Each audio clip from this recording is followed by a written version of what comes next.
Hello, my name is Joe Aronow, and welcome to the FireJumper Academy module for Meraki MX ordering and bill of materials. In this module, we're going to talk about the licensing model for the Cisco Meraki MX product line, the tools available for quoting this product line, as well as where it's available in GPL and where it isn't, and how to build a Meraki bomb in the tools that we just talked about. So let's start off by talking about the licensing model. The Cisco Meraki licensing model, for those of you who aren't familiar, is pretty straightforward, but it does have one kind of unique factor when it comes to the Cisco Meraki MX. So first things first, all Meraki products require a license to operate. It's not optional. It is not a support license or a support contract. It is required to operate the device. So when a customer purchases a Cisco Meraki product, any Cisco Meraki product, they are required to also purchase a license for that product in order to use it. All Cisco Meraki products have what's called the enterprise license, which is the standard license. It includes warranty, it includes support, it includes access to the cloud dashboard, it includes all feature and software upgrades, basically includes everything. The one thing that's different about the Cisco Meraki MX is it actually has a second license. It has the advanced security license. So while other products only have that one enterprise license, the MX has enterprise and advanced security.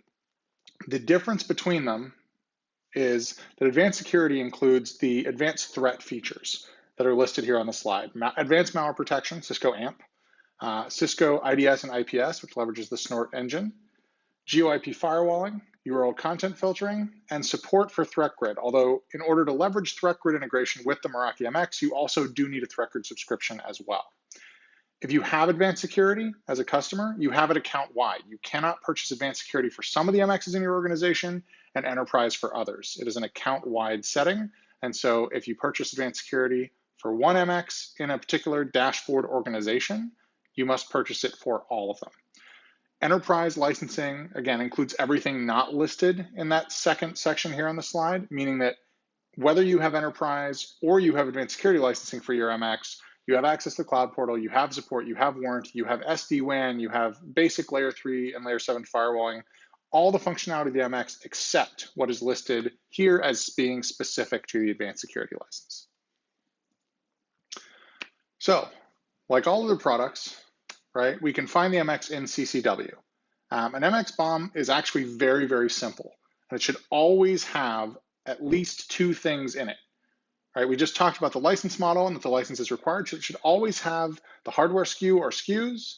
If you're quoting a physical MX, there is also the virtual MX for AWS and Azure, in which case you would just quote that one, the license for that, because there is no physical hardware SKU to quote there. But if you're quoting hardware, you would do the hardware SKU or SKUs, you would do the license SKU or SKUs for that same hardware for some period of time, 1, 3, 5, 7, or 10 years. And then potentially you would have the power cord as well. But you don't need the power cords in the bomb if it's being shipped within the US. It will automatically come with a C13 standard US power cable. If you're shipping outside the US, you'll want to include a power cord for the country or the standard of the country it's being shipped to. And I'll show you what that looks like in a moment in CCW.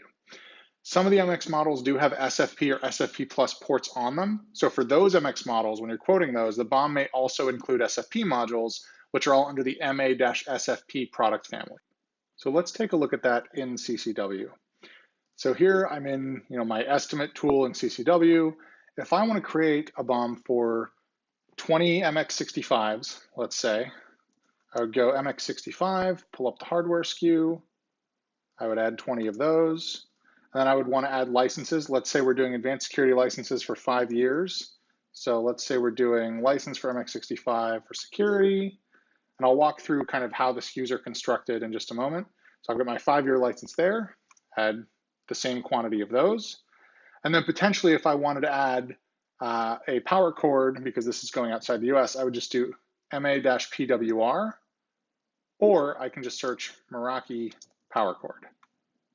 And it's going to come up with the different power cords here, and I pick the one for the country that I'm shipping to, right? The other option is the SFPs. So if I go to MA-SFP, that gets me the whole family of SFP modules under the Cisco Meraki branding that are guaranteed to work with these products. The MX65 doesn't have any SFP ports, so I wouldn't be doing that with this particular bomb. But if I wanted to, here's the easy way to find them all, right? So now that I've got this, I can go ahead and quote it. I mean, this is literally the entire BOM for a 20 branch deployment with MX65s. It's incredibly straightforward. 5-year license includes support, includes warranty, includes everything else. So it's all good to go. One note here on availability, Cisco Meraki products aren't on GPL in all regions as of yet. We're working toward that. Today, the price list that includes Cisco Meraki products can be seen in this top list here, right? There are also some where we're currently piloting, which are the 3 that are listed down at the bottom. You can't find them by searching for terms. You have to search for the specific SKU in order to find them in those price lists where we're piloting them. Those will be moving, obviously, into general availability along with the others, and we'll be moving more into pilot and kind of rotating that through in order to increase the number of price lists these products are on as we go forward. So how does the MX SKU get formatted? So we saw some of this in the BOM that we just looked at, but the hardware SKU is always the model-hardware. So in the SKU we were just, the BOM we were just looking at, MX65-HW, right? The license SKU is LIC dash and then the model number, because Meraki licenses for MX are unique to the model. So LIC dash model number dash license type dash term. The license type can be either enterprise, ENT, or advanced security, SEC. The terms are 1 year, 3 year, 5 year, 7 year, and 10 year, as shown here in that final bullet. So 5-year advanced security license, like the one we just put into the quote that we were just looking at, LIC-MX65-SEC-5 year. I find it easiest to find these in CCW by just doing LIC-model-ENT or SEC and then scrolling through and grabbing, so I don't have to keep typing from there, grabbing the term that I want. So this is an example of that same estimate we just looked at turned into a quote. It's literally that simple. 20 MX65 units, 20 5-year licenses, security licenses for same. That's it. You know, potentially power cords if we're shipping outside the US, but incredibly straightforward. So now that we've gone through this content, you hopefully have a clear picture of the licensing model for the Cisco Meraki MX, the tools available to you, in this case, CCW, obviously, as well as the GPL availability of the Cisco Meraki MX, and how you'd want to build an MX bill of materials. So with that, thanks for watching and happy selling.